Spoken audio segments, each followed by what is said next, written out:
Ba-da-ba-ba, ba-da-ba-ba. All right. Promoter 101. Promoter 101. Promoter 101. Promoter 101. Promoter 101. Promoter 101. Promoter 101.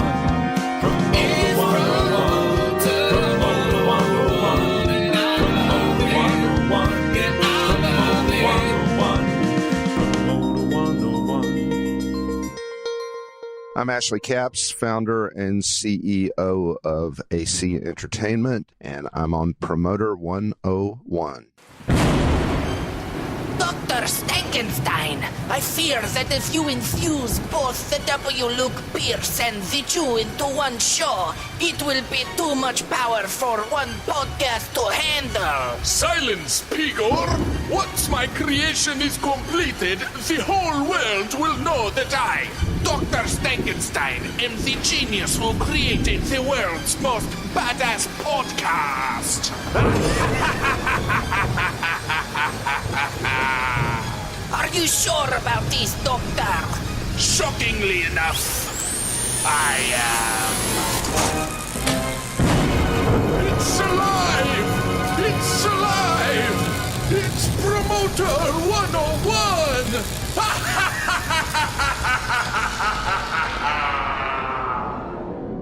Welcome, friends, to episode 104 of the world-famous Promoter 101 podcast. Dan, absolutely loving the voice and the enthusiasm at the top of the podcast. Episode 104 coming at you today. We've got great interviews ahead, including Live Nation Touring's Lesley Olenik talking with us about being a tour promoter. Plus MRG Concerts Matt Gibbons talking about running venues and promoting across Canada as an independent. And we've got a brand new segment debuting this week. We've talked about it on last week's episode of the podcast. We're going to be joined later by Emporium Presents Adam Plon, who's going to debut Assistant Therapy. Stay tuned. And News of the Week with W. Luke Pierce of Works Entertainment. A very sophisticated chap, if I've ever said so myself.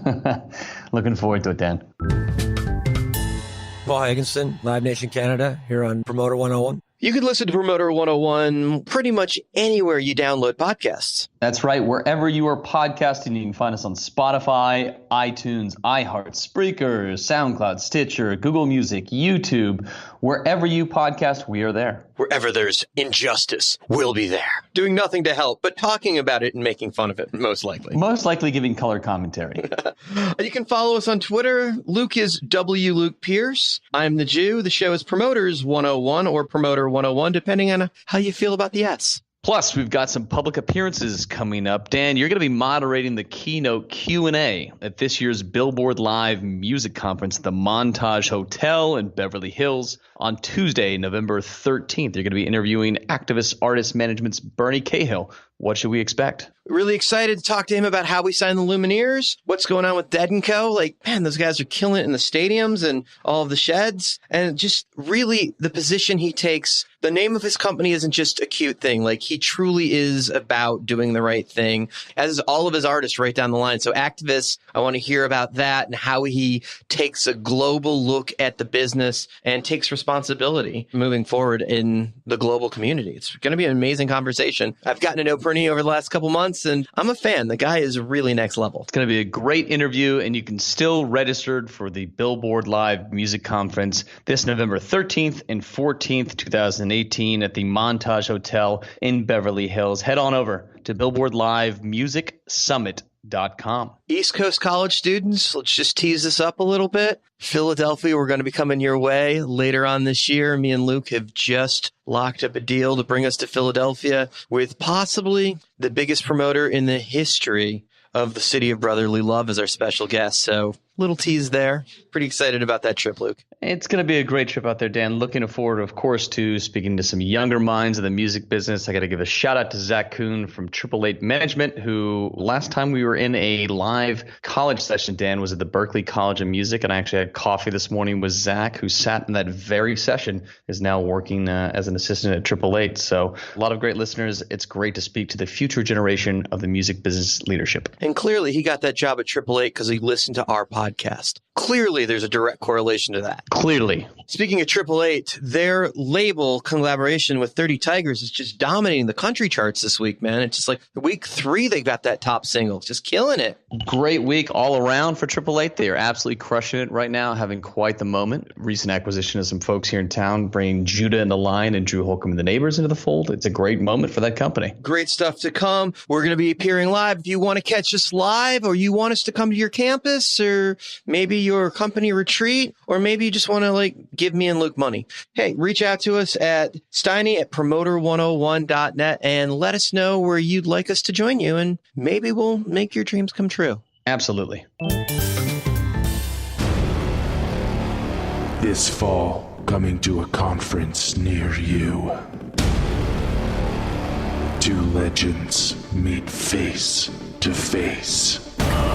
Activists Bernie Cahill, Emporium presents Dan Steinberg, Billboard Live. Bernie Cahill here. I'll be doing the keynote with Dan Steinberg at Billboard Live, Montage, Beverly Hills, November 13th.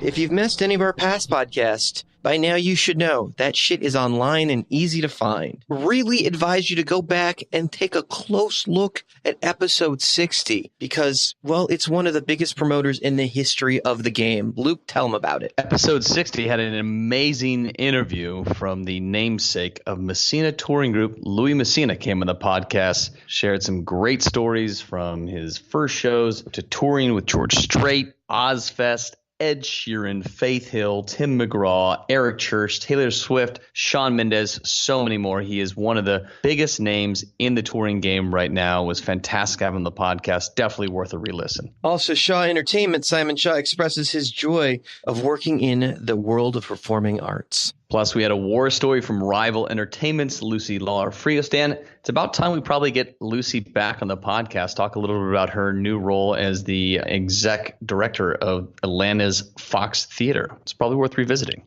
Don't forget to drop us a review and build our egos because we could use the stroking. And sign up for the podcast wherever you listen to fucking podcasts. Do it.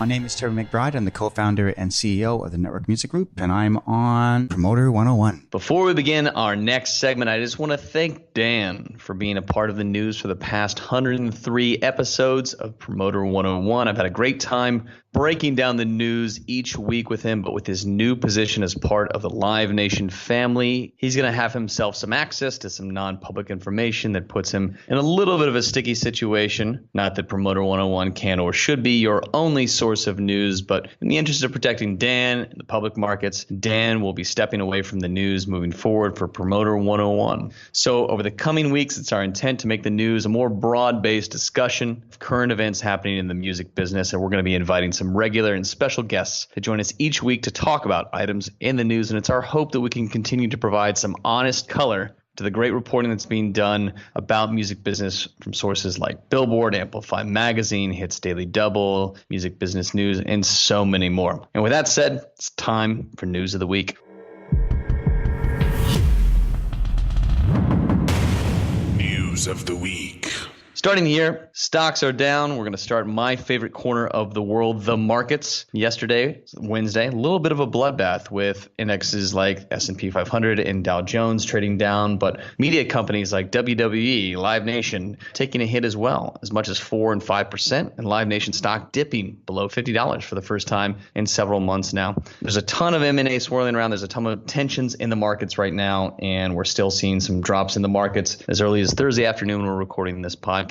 Speaking about markets, there's a bunch of M&A, mergers and acquisitions happening, both some things that have closed as well as some rumors swirling. So let's talk about that. First, Irving buys out Jim Dolan and MSG. It was announced earlier this week that Irving Azoff and his management company announced that it will acquire the 50% interest in Azoff MSG Entertainments that is presently owned by Madison Square Garden for $125 million. And under that sales agreement, Irving will rebrand the new venture, the Azoff Company, which will be a portfolio of companies including Full Stop Management, his management company, the Performing Rights Organization, Global Music Rights, Oakview Group, and Lane One, a premium experience company.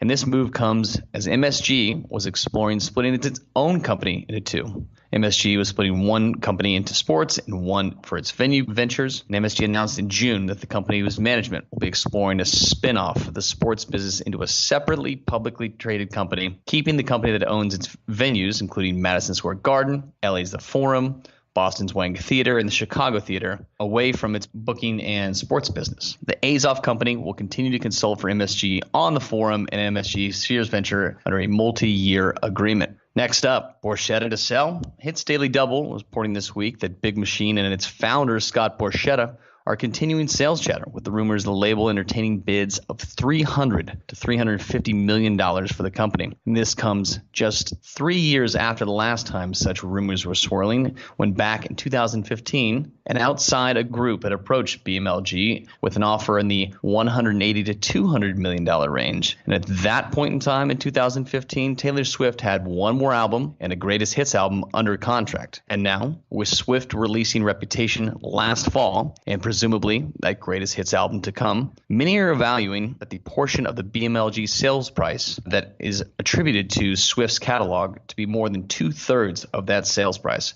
And that's some pretty astonishing news. This has been something that's been swirling around Nashville for the past couple of weeks, and I wouldn't be surprised if we see a sale of Big Machine before the end of the year.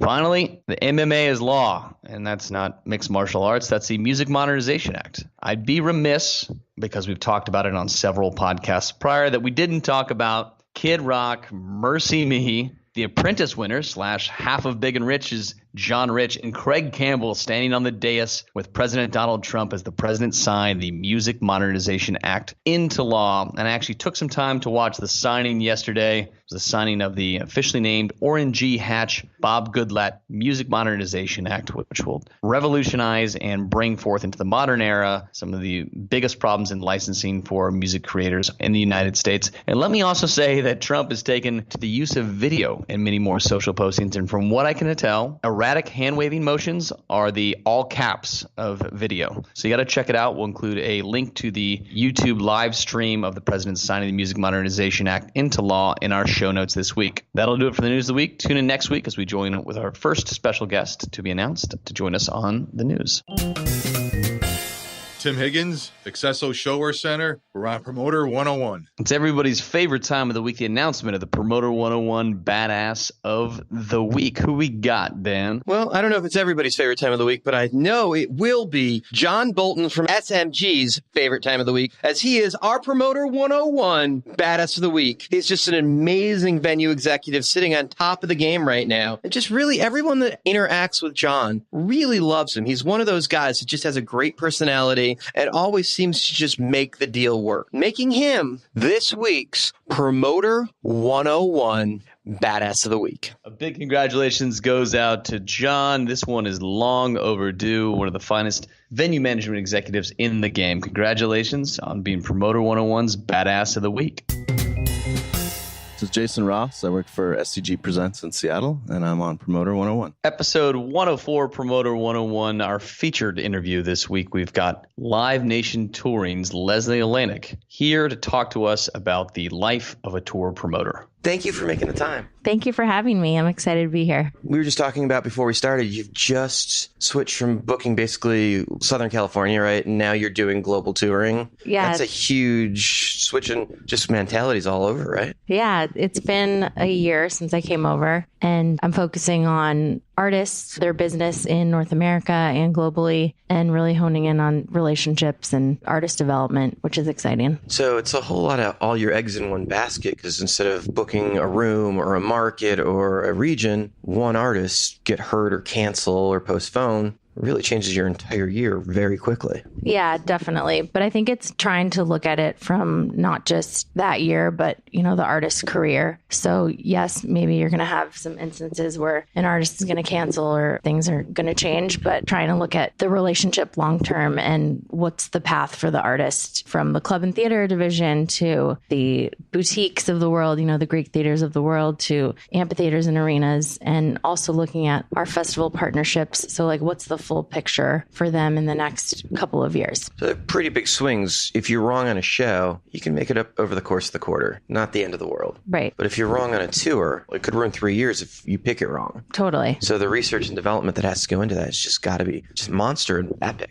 Yeah, it's definitely bigger numbers, bigger chances, bigger risk. But I think it's just working with the agents and the managers and the artists to pick the right rooms, making sure that we're not overshooting, being conscious of ticket prices, not letting the guarantees drive the ticket prices too high. Again, going back to doing this long term and not just going after it for the next tour. Okay, so it's global, right? When you're buying an act, you're buying for the world. Mm-hmm. So resource-wise, figuring out what an act's going to be worth in Hong Kong, figuring out an act's going to be worth in London, figuring out an act's going to be worth in Topeka. Yep. Like that's quite a bit of like running the gamut on that. Yeah, it's a lot of research, talking to our teams in the UK, in Asia, Australia, South America, again, talking to our festival team, seeing who's, one of the hot up-and-coming acts over in Lollapalooza in Paris or Berlin or South America, talking to our friends at C3 and just making sure we're doing a ton of research to see, where the artist is in different parts of the world. That is just got to be awe-inspiring. Childish Gambino is one of your tours, right? Yes. It's such a weird thing because he's so hip. It's so uber cool. And the success of that is just on a whole different level. It would have seemed like a club tour at one point and it's a massive arena tour. Yeah. Like scoping that out and figuring out how big that's going to be for the world since he's more than just a musician. He's a TV personality. Yeah. That one was really special. I mean, it had been a long time since he'd toured. And I remember his last show that I promoted was in LA at the Shrine Auditorium, which is a little under 6,000. He wanted to bring his Pharaohs Festival back into play. It was in Joshua Tree a couple years ago. He decided he wanted to do it in New Zealand this fall. And in order to do that, he wanted to put a tour together, but wanted to keep it intimate and, not play too many shows. So we picked, the top. New Zealand, is that random?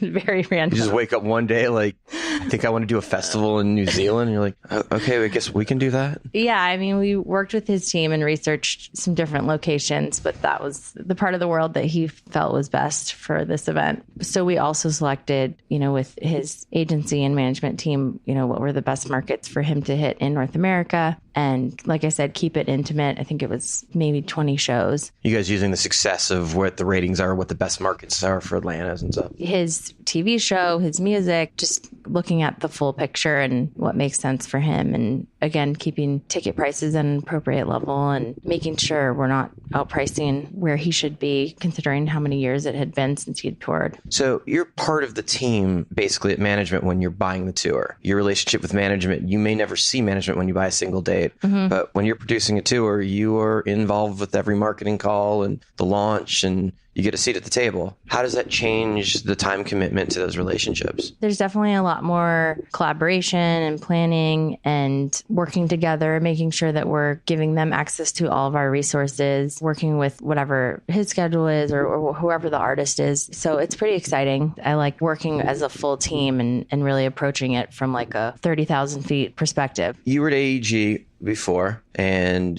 Switch has been about a year now, a little more than that. A little over a year. So knowing both systems, does that help your process in buying because you get to understand the mentality and ethos of both companies? I think yes, in some ways, but I did come over from the local side at AEG, so it's a much different side of the business. You were competing with Rich Best's office trying to get shows, and suddenly he's on your team.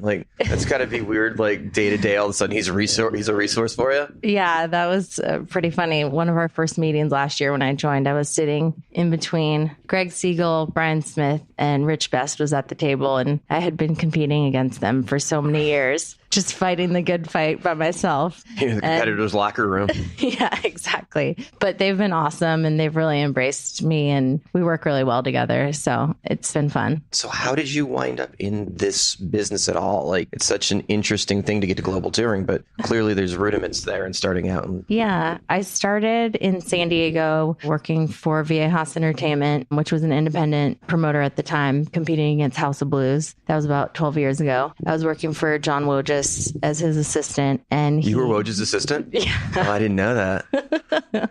basically he was booking all of the arena stuff and, the theaters, and he was giving me the opportunity to book club shows at like 4th and B and Soma, some of the smaller venues in San Diego. And so he really pushed me to build my relationships with agents and managers. And I kept coming up to LA every weekend, just networking. And then I had an opportunity. You're just doing that on your own? You're just going up to LA to network? That's cool. And then I met Jen Altermatt, who was at Nederlander, and she was leaving, and she booked the Grove of Anaheim at the time. And she was like, you should go for my position. I'm going on the road. And I went after it, and I started booking shows in Anaheim. I worked for Nederlander for about a year. And while I was doing that, I was bartending on the side to make extra money. And I was bartending a festival in LA called Detour, which Golden Voice was promoting. It was in downtown LA. And I met Skip Page, and he was like, you got to come meet Paul Tillett. He runs Golden Voice, which I knew at the time. I was a fan. You're like, yeah, no doubt. And he's like, we're building this new venue in downtown at LA Live, and met with them, and the rest is history. So Paul T and Skip changed your life, and you got to be part of that team. Yeah. Was there involvement in Coachella and the festivals while you were there? I didn't have involvement in Coachella, but I started the Odd Future Carnival when I was there, which turned into Camp Flog Gnaw. Oh, cool. So I got to work alongside him in the festival team, which was really incredible. That's very cool. So you've got your new world, and you're obviously traveling a lot more, as regional buyers don't have to travel that much, but you're booking the world. So how does that change your game? Well, it's exciting to be able to go to shows all around the world and also just get to know the different markets. It's also exciting because my family will come with me, and I have two little ones, and, we'll all pick up and go to Made in America and Philly together, or wherever the shows take us, which is an exciting opportunity for my kids and for me as a parent. Well, that's so awesome. Is there one city outside America that you've gotten to experience, like, just, this is cool, I'm doing a show in this random place? We are going to New Zealand for the Faroes, which will be an adventure. So that's insane. I'll let you know how the flight goes with a 3.5-year-old and a 1.5-year-old. Yeah, you're going to need vacation just from the flight. That's insane. Do you have any advice for anybody coming up in the industry behind us? Yeah, I think, just networking and building those relationships have really helped me get to where I'm at, and doing the best job that you can, being honest, looking out for others, and really just being a good person is what's going to help you succeed. Thank you so much for taking time and talking to me. Thank you. Lesley is a serious player on the move. Clearly a career to watch. Her going from Golden Voice as the local buyer, moving all the way up to a global buyer at Live Nation. She clearly is one to watch. I'm Alex Cochin, and I'm on Promoter 101. Tweets of the week. It just can't be avoided, Dan. It's in the name of the podcast. It's time for some Promoter 101 tweets of the week, and let's start here. Dear venue staff, you may want to take me out of the email loop when talking about screwing me and my artist out of funds. What is this, Dan? Well, we don't need to get too into the nuts on this, but the first rule about stealing money from me would be not putting it in writing and CCing me on it. There you go. I'm even teaching you how to steal from me. That's what we do. We perform a service here at Promoter 101. Be a smarter criminal if you're going to be an asshole about it. How about this? There's nothing worse than unproductive capital. Yeah, simply wasteful. What are you talking about here, Dan? What was this about? I'm sure I had a thought when I tweeted it. It's not in the script, Luke. I don't know. How about this? This is my favorite from last week, when you sell your company to Live Nation Concerts. Oh, this one was really kind of specialized just for me personally, but it really did want to just bring it full around and thank everybody for the support. Our new partners, is just the ethos there is so amazing, and everybody's been so welcoming and just having so much fun with our new role over there. It's really just a really good time right now for me and Jason. And congrats again on the sale of 51% of Emporium Presents to Live Nation. Very excited for you guys. That'll do it for Promoter 101 tweets of the week. Make sure to keep up with Dan on Twitter. He is at The Jew. This is Angela Smith. I work for Emporium Presents, and this is Promoter 101. And now, something brand new on the Promoter 101 podcast. 104 episodes in, we're still changing up the game. We're going to welcome now to the podcast from Emporium Presents Dan's assistant, Adam Plon, with a new segment we're calling Assistant Therapy. If you've had a long week and you're feeling stressed, or you need to get something off of your chest, just shoot us a note. We're happy to be your assistant therapy. Tell me how you feel. Gute Guten Tag. My name is Dr. Kein Arst. Pleasure to make you acquaintance. So why don't you start by telling me a little bit about yourself? Hey, my name is Adam, and I'm an assistant in the music industry. Oh, yes, I remember the day I decided to devote my life to helping others like it was yesterday. My assistant had to take the day off to attend his mother's funeral or something like that, and I was forced to drive myself all the way to the annual pseudotherapist charity gala. And after all of that grueling labor, I realized that must be how you lowly assistants feel every day. Being the humble and compassionate and handsome doctor that I am, I decided to specialize in assistant therapy. Oh, I'm sorry. You look rather pale. Are you okay? To be honest with you, Doc, I'm feeling pretty sick. Well, if you could just cough the other way, that would be greatly appreciated. What brings you here? How are things at work?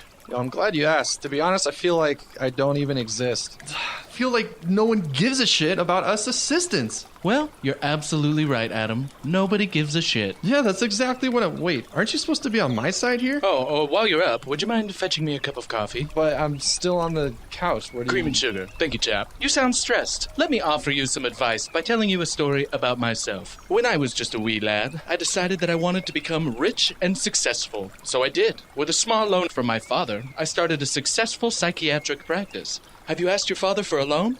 Alone? I'm so alone. I'm not the only one. There are assistants around the world that feel exactly the same way. Every assistant knows the struggle is real. Every assistant, eh? That's got a ring to it. But of course, every word that passes my lips rings true like a bell. Maybe if you could convince people to reach out to you, you could share their gripes and groans here in my luxurious office. And you can fix me a glass of brandy while we work through them together. It's a great idea, Doc. Thanks so much for listening to me. Time's up. Great work today, champ. I feel like we might be close to a breakthrough. Now, what's the best way my assistant can reach out to you? You just reach out to me at adam@emporiumpresents.com. Fantastic. It's settled then. My assistant will send you an email at adam@emporiumpresents.com, and then we'll talk about all of their frustrations. Schedule an appointment for you next week. Carry on, mate. If you've had a long weekend, you're feeling stressed, or you need to get something off of your chest, just shoot us a note. We're happy to be your assistant therapy. Tell me how you feel. Dr. Kein Arst is not a real doctor, and assistant therapy is for satirical purposes only. Promoter 101 assumes no liability for any damages caused by following shitty advice from a fake therapist on a music business podcast. Seriously, this is obviously a joke. Also, Adam loves his job and hopes to grow up to be just like Dan one day, assuming he gets out of the bottomless pit that is the life of an assistant. This was different. Want to point out really quickly that if you're getting your therapy from a podcast, it's probably a bad idea, particularly if it's this one. Our doctor is not a licensed doctor, and please, please, please don't actually take any advice from us. Well, ever. This is probably the best advice I could give you. Also, Adam probably should just get back on the fucking phones and stop messing around. Yeah, he's flipping me off right now. Well, there you go. Come in here. I think if we're doing this, we should explain how assistant therapy came to be. The idea of this and where it came from and how is not a bad thing to explore. So we were going to Vancouver. We were riding the train up, me and Adam, and we had between 1 and 7 cocktails somewhere between here and the border. Adam and me were kind of riffing a couple drinks in that there'd be great if there was a platform somewhere that assistants could air all of the shit that falls on them from being an assistant. And we came up with, you really need assistant therapy. And this is kind of like what you kind of came up with, right? But it's still a work in progress and just bantering. Yeah, it's going to be like a platform. I'm going to be the mouthpiece. Every day assistants are getting shot on. So it's going to be nice that we can have an outlet to kind of group together and complain about the woes of assistant life together. And woes yourself back to your desk and answer the fucking phone.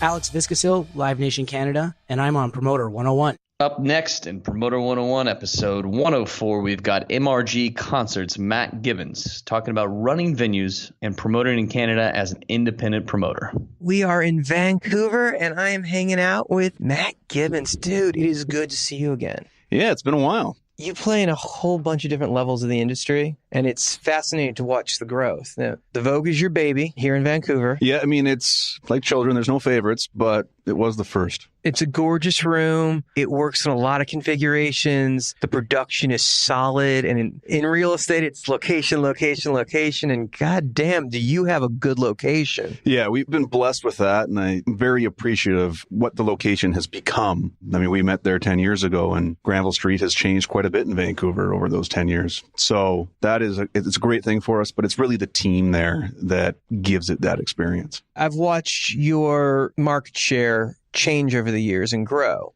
You have a different view of the industry than most because you come from a real estate background. So you've got a bigger education than just the music. The music is a piece, but the property is a piece, and it's an all bigger picture. So you've grown from one venue to multiple venues in multiple markets, and you're not just promoting in your room, you're now promoting tours.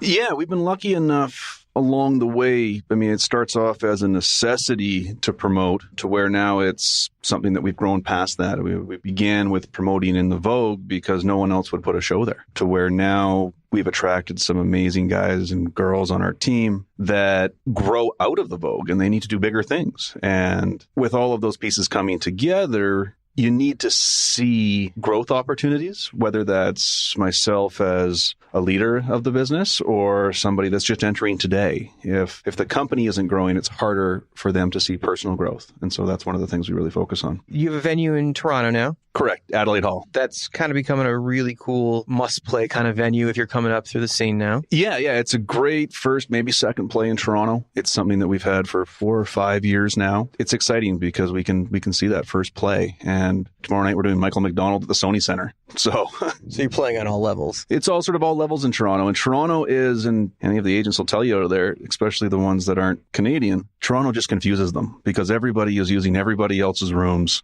and being promoted by, we're doing a show coming up that is in Embrace's room, and it's a co-produced by Collective and ourselves. So there's not many markets. Maybe that makes us quite Canadian. I don't know. Changing things up. The concept of not just focusing on your room, but focusing on touring and filling that niche. Is that out of necessity, or is that out of there's an opening there, there's a place to grow my business? Well, I think something we've seen with being in multiple markets with our venues is that there's economies of scale in touring, from the simple part of not needing to get 4 ad mats done to understanding the artist and sitting down with them to build a tour and being part of that conversation, whether it be while the album's getting made or soon thereafter, and say, okay, this is how we want to position it and this is where we want to go. So that when we do all of the analysis of, okay, how are we going to market this for the live performance? Who are we going to put this marketing material in front of so that they can experience what we think is a great product? There's a lot of similarities, but every market is different, but there's a lot of similarities. So I think that allows us to understand the artist and really represent them well in multiple markets because we have the time to dig into it. Have you enjoyed that, moving into that national promoter level? Yeah, I think anytime you stretch into a new level, there's little aches and pains. I'm very pleased with the reception we've got and how we've done it with agents and their appreciation for really taking a ground up approach. That part I've liked, but it does get a little complicated when you have friends in other markets. And is it a co-pro situation? Is it not a co-pro situation? How do you, as you start to stretch out of your region and into others, sometimes you can step on each other's toes. That's an interesting thing. And as an independent promoter that does national tours, I see that people have different vibes on that. And you and me are usually pretty similar in thinking. It's just like, hey, you got something, I got something. We can both make a dime on this. Everybody's welcome to the table. Yeah, I think as long as our values align, we can find a way to work with you. I think that's the big thing. There's some people that maybe they don't see eye to eye with me and they don't want to work with me, and that's their prerogative. However, we would be first to work with people, whether they have particular knowledge of a genre or demo or region that we don't. I think it's only going to help. This year, I think we'll do about 800 shows. That's massive. It's 2 venues now, right, that you guys own and control? Well, we have Adelaide Hall in Toronto. We have the Garrick Center in Winnipeg. Oh, you guys own that now? I didn't know that. And we have the Vogue here. We have the Imperial in Vancouver. We have the Biltmore in Vancouver. So it's off by like 250%. That's my bad. No worries. So how many of those shows are outside of our room? I would say it's definitely more than half. That is full service. Now, the growth thing always seems to be a mountain you like to climb. Yeah, growth is exciting. Growth creates opportunities. Growth has pains. There's been lots of things that I wouldn't do again. And it's the big thing for us in growth. And I'm sure you know this, and your amazing growth is, did we lose money or did we make an investment? That's the biggest thing you got to figure out when you're growing. If you're going to start a festival and it's going to lose money, are you getting any assets from that? Or are you just going to say, okay, move on to the next year, right? At what point is it an investment? And what point are you just losing money? Right, because at some point you're building a brand. You're building a brand, you're building an audience, you're building relationships. The goal is to build a property in our job as presenting that people trust and that we can curate for them in a festival scenario an experience that they'll go to. I mean, there's great examples of it. I mean, even in the music business. I mean, Coachella, Glastonbury, they sell out before the artists are announced. Now, there's a lot of trust in that. Right, you fuck the audience once and that's over. If you take Glastonbury's lineup and you say, you know what, it's just going to be a bunch of us up there playing cover songs, we're going to keep all the money. I mean, Glastonbury is different with the nonprofit structure and all that, but Coachella, for example, if you say, okay, new lineup budget for Coachella is $15,000. There's no refunds. You're going to make a lot of money once, then you're going to lose all of that. Hypothetically speaking, is that it's not your events. It's not my events or anything like that, but I'm just saying it's great that somebody like Golden Voice has built such an amazing brand and they honor it. It must be so difficult because, I mean, they one-up themselves every year. And I don't know how many times you can do that, but they're fighting for making sure that that is content that everybody expects out of them because they've built such a great brand around it. And that's the goal for a festival. You know, they're going to bring somebody that's kind of like whether it's a throwback or a putback together or whatever it is, you're like, that's pretty cool they could do that. And fighting for that is because people trust that when I make my deposit 11 months out with no idea what the lineup is, I trust these guys are going to put together something I want to see. So you stepped your toe into that field too. You guys are messing in the festival world as well now. Yeah, we have Westward, Caliuchis, Blood Orange, Sophie's playing, a lot of amazing artists.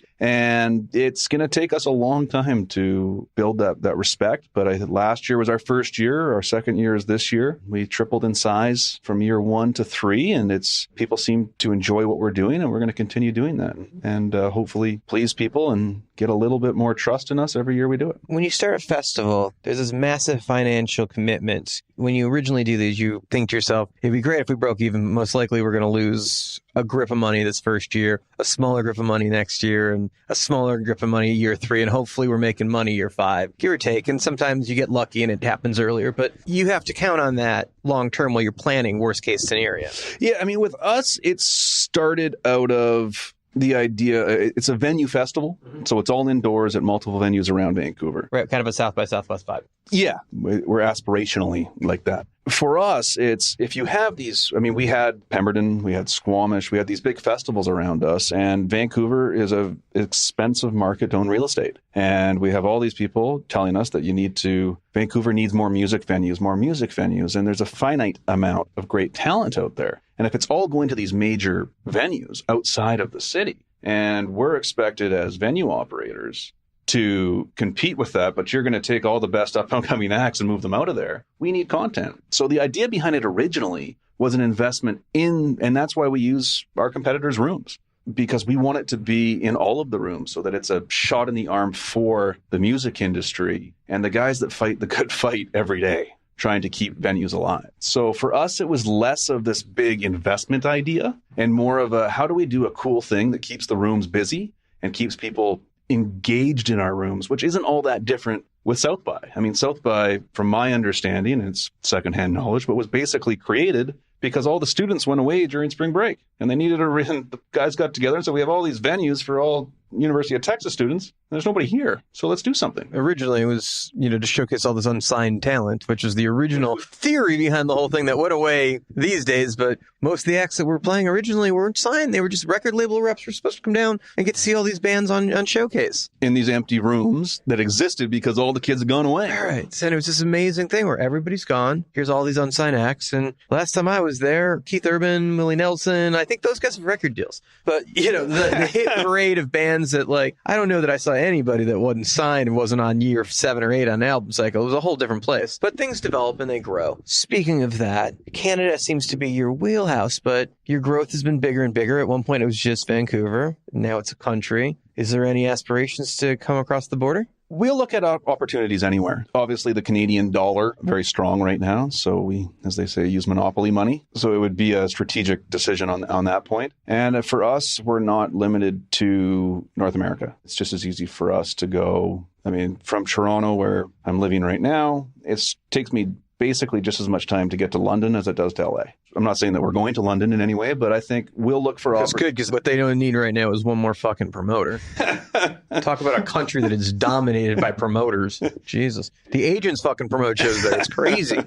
Yeah, and so, I mean, we're looking at different things where we can create value for people. If that is in America, fantastic. If that's in Belize, great. I know you do shows in Hawaii. I just love Hawaii. So I might find a way to lose money there. Yeah, the thing about Hawaii is if you want to enjoy it, it's fun because everyone's like, oh, you get to go to Hawaii. And it's just like 9 times out of 10 when I go to Hawaii, I get there flying late, get there early, and have to go to load-in. So it becomes the same thing as being in Toledo, except you know you're really close to beautiful shit that you can't enjoy. So it's not really the same thing. If you love it, don't fuck with it. From the real estate point of view, you're in a much bigger game in the real estate world than the concert world. The margins are way bigger and the investments and swings are way bigger. Why dick around with a $20 concert ticket when you're playing the long game on the real estate? I mean, listen, I think there's different ways to look at it. Real estate it's definitely been in vogue for the last 20 years. We've never seen a market like this that has consistently gone up. In Vancouver, even in the 2008 financial crisis, we had the Olympics in 2010 here, which was sort of a microeconomy that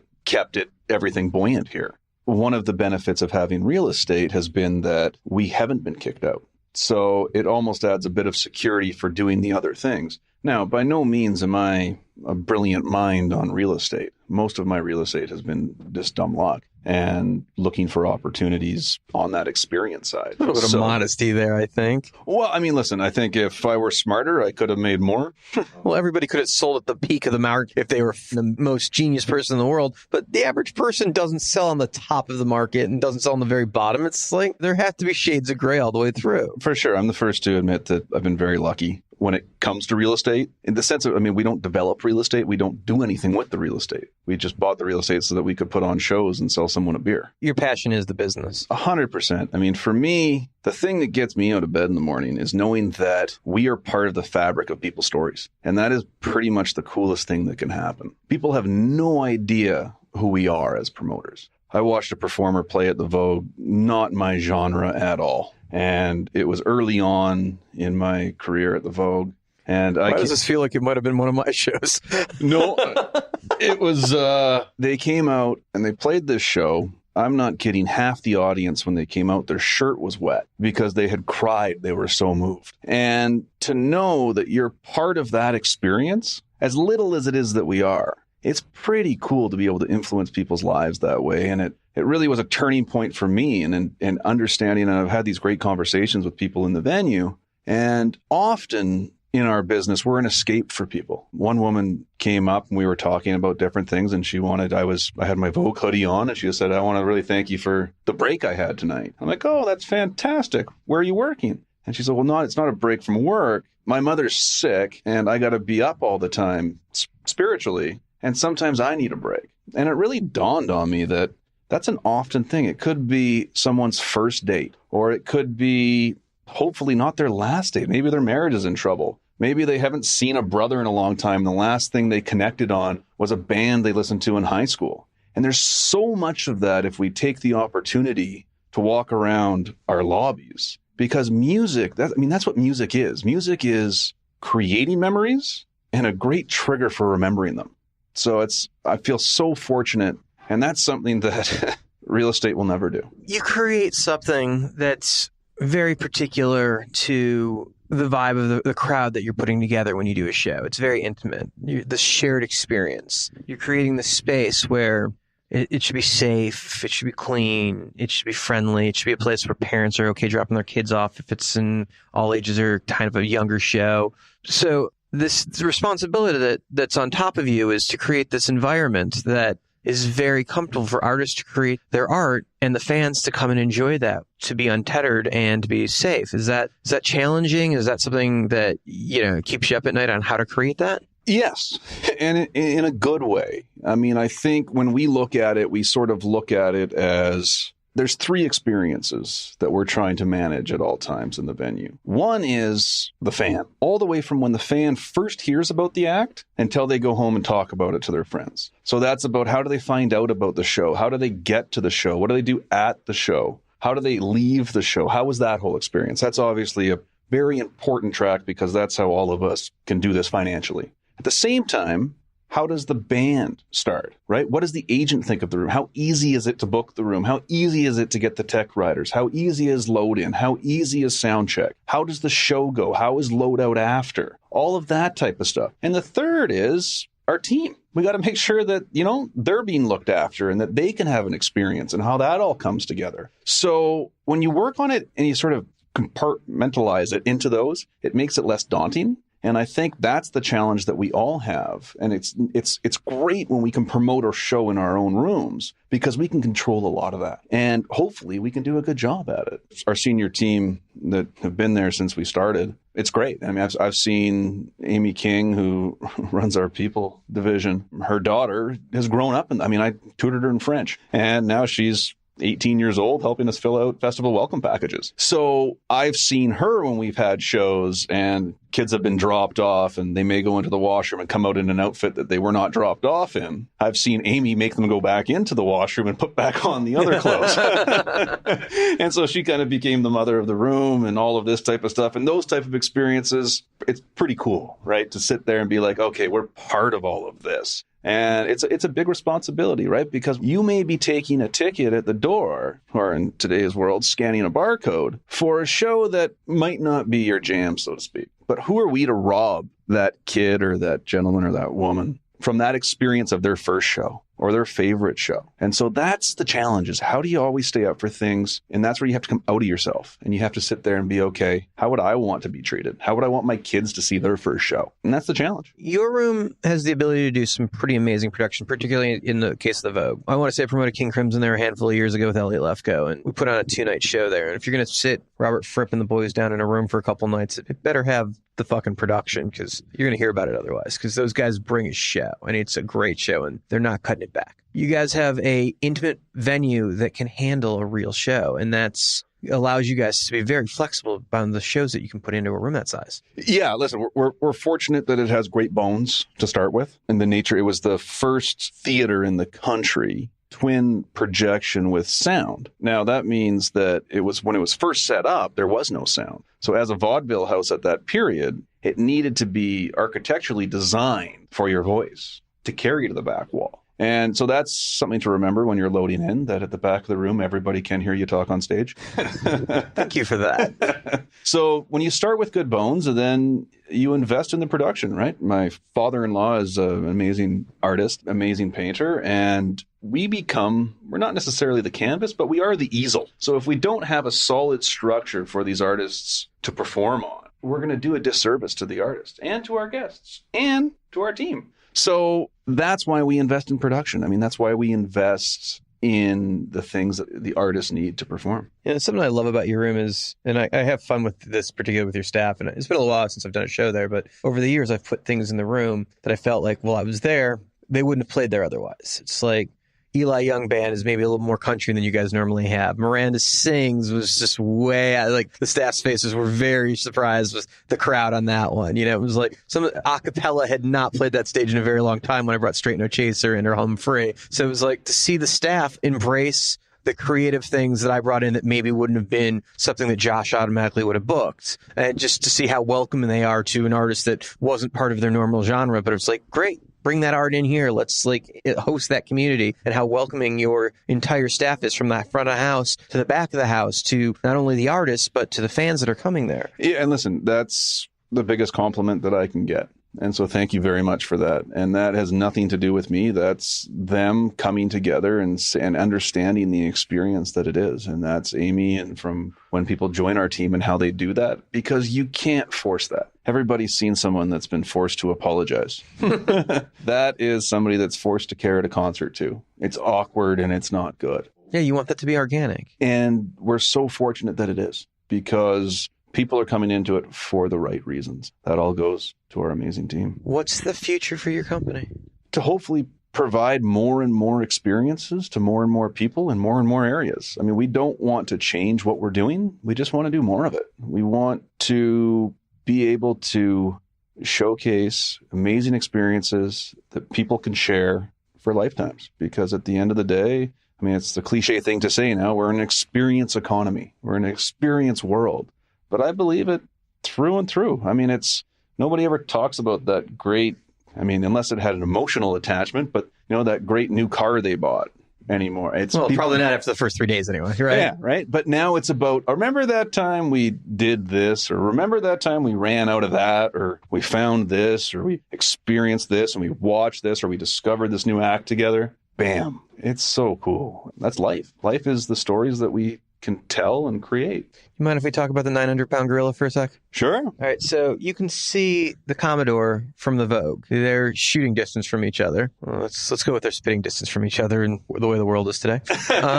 You're competing with an 80-year legend of a cool room that could practically book itself based on the reputation. So trying to program cool when you're an earshot from a room that has a history like that has got to be a monster undertaking. And even before you opened the doors the first time, you knew that was there. It had been there for decades upon decades before you were born. You knew that existed. You knew the market. So how do you originally approach that, knowing that your brand is almost non-existent, and then day in and day out, how do you continue to fight that? Because obviously it's gotten easier over time, but that's a monster of a fight. For sure. And listen, if I woke up every morning and said, how are we going to compete with the Commodore? I'd probably go back to bed.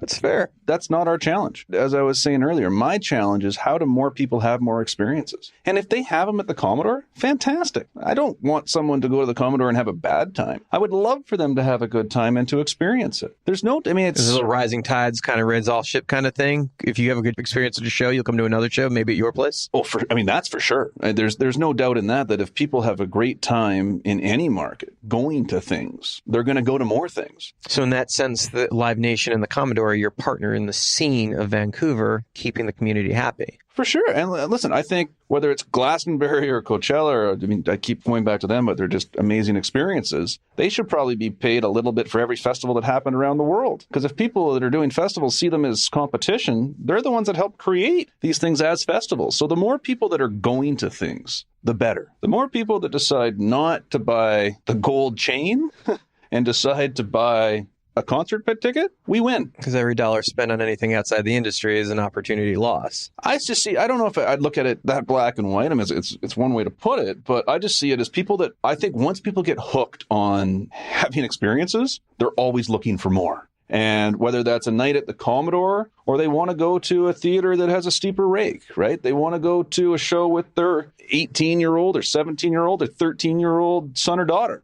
Right? I mean, we have the ability to do the all ages. And so with that, we don't try to compete with anybody. We're just trying to create experiences for people. And what I've learned is if I focus on that, everything else sort of looks after itself. I mean, there's nothing I can do. If the Commodore is busy or not busy, it doesn't affect on what I need to do day to day. I need to make sure that we have, as you said, a clean room that's safe and fun and people can trust that they can leave their kids there or they can go there and they know they're going to get a great time. And if we focus on that, there's no end to the amount of opportunity there are for both ourselves and that little company that owns the Commodore.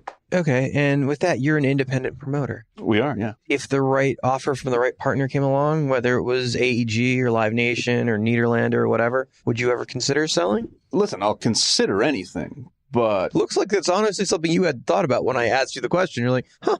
If you hear words, you got to compute them. But there's no exit strategy. It's not trying to build something to be something. I go to work every day to give opportunities to ourselves and our team for growth and to create more experiences, to do more cool shit. That's what motivates me, is the amazing people that we get to surround ourselves every day. And not to mention, it's going to sound like I'm blowing smoke up your ass, but meeting people like you and not just the big Promoter 101 guy. Why, thank you, sir. But touring people, right? I was over with my wife in Europe this summer, and I called up one of my buddies that tour manages over there a lot, and I was looking for a restaurant recommendation, and it was amazing because the nature of the people in our world is you spend a lot of time for short periods of time, and then you don't see each other for a couple of years. And then you spend this intense time again together. And so that type of stuff, I would miss it too much. Dude, I can't thank you enough for taking time. I know you got a festival going on right now, and you literally ducked out to come see me and do this, so I really appreciate it. Hey, man, thank you very much for having me. Matt is just ramping it up right now, and I really can't wait to see what's next. I remember going to Canada to promote an Eli Young Band date with Harvey Cohen when he was running Union, and Brian Hill and Jason Zink both made the trip, and me and Matt were talking outside the Vogue, which is where the show played, and Matt owns the Vogue. And we go back, me and Matt, a long time through our good friend Ralph James and Jack Ross, who had introduced us years earlier. But those guys had not yet interacted with Matt, and we all wound up going out to dinner for a fabulous sushi evening and realized that we all had some good stories, but Matt had great stories. And if you ever get a chance to hang out with Matt, like, the life he has led is just amazing, and he really is on the move as a promoter. He's just a personality and a great promoter. Thrilled to have him on the podcast. This is Mary Claire Borgelli from Live Nation, Promoter 101, best podcast in the music industry. We've got some birthdays to celebrate this week, Dan. The week of October 12th, the 18th, 2018. Up first, Friday. Wishing a happy birthday on the 12th to Live Nation Philly's big dog, Jeff Gordon. Man, it would be really cool if at some point we could get him on the podcast, don't you think, Luke? I wonder when that might happen on the East Coast. Foreshadow. Saturday, October 13th, Danny Lockwood. On Sunday the 14th, wishing a happy birthday to Aspen Belly Ups, Dan Goldberg, Lee Smith, and Paradigm's Keith Levy. Monday the 15th, Jelena Ross and Jenny Fedrizzi. On Tuesday the 16th, wishing a happy birthday to Richard Plugger and Jason Colton. Wednesday, 10/17th, CAA's Justin Cahill and Sacramento independent promoter to the stars, Mr. Brian McKenna. That's McKenna, Luke. That is McKenna indeed. And on a Thursday, closing out the week of birthdays with some big ones, got to wish a very, very happy birthday to the Supermensch himself, Mr. Shep Gordon, Ron Berman, Zach Hyde, and Oakview Group's Ray Waddell. Happy birthday to all of these very important people from the whole gang at Promoter 101. And if we missed your birthday, I guess you don't really count. Sorry about that. I'm Andy Rowe with AAG Presents. I'm the Regional Director of Marketing here in the Pacific Northwest, and we're on Promoter 101. The quote of the week comes to us from Jason Mraz. Getting on stage is a bonus. That's my therapy. That's when I can tell stories and it all makes sense. Episode 104, Promoter 101 in the bag. Thank you to everybody who tuned in this week. Thank you to our amazing guests, including Live Nation Tourings Lesley Olenik, Matt Gibbons, Adam Plon with a great news segment this week. And to all of you tuning in, we sincerely, sincerely appreciate it. You can always email us, write us, give us your thoughts, give us your feedback. If we have a segment you don't like, or hey, if you think of a segment that you think might just, how did we miss this? We totally need to be doing it. Drop us a note. Also, if you have guest ideas, like, you know who would be great? Like me. I would be a great interview. You should totally interview me. Why haven't you guys called yet? Well, fucking let us know. That would be good to know. By the way, I know a lot of you have asked for a couple people in particular for interviews, and there's a free will thing that has to happen. People actually have to want to be interviewed. So the couple of those people that seem obvious that they should have been on the podcast that haven't yet, maybe they didn't say yes, guys. So chill out on that. Just saying. But hey, feel free to give your friends shit like, hey, how come you haven't been on yet? You guys should totally do it. We're going to be back next week with episode 105 of Promoter 101 with, let's try this again, Live Nation Canada's president, Paul Hagginson. We know we've teased him in the past, but we promise that we'll have him on episode 105. He's going to give us a glimpse of business over the border to the north in Canada. Plus, we're going to be joined by AG's Northwest Regional Marketing Director, Andy Rowe, talking about cutting his teeth in this biz, how we went from managing the dam to overseeing marketing for Bumbershoot. Until then, we're going to miss you so much. You're such a sweet listener. Yes, you are. Yes, you are. Sweet dreams. And remember, Steiny loves you. Cheers. This fall, coming to a conference near you. Two legends meet face to face. Activists Bernie Cahill, Emporium presents Dan Steinberg, Billboard Live. Bernie Cahill here. I'll be doing the keynote with Dan Steinberg at Billboard Live, Montage, Beverly Hills, November 13th.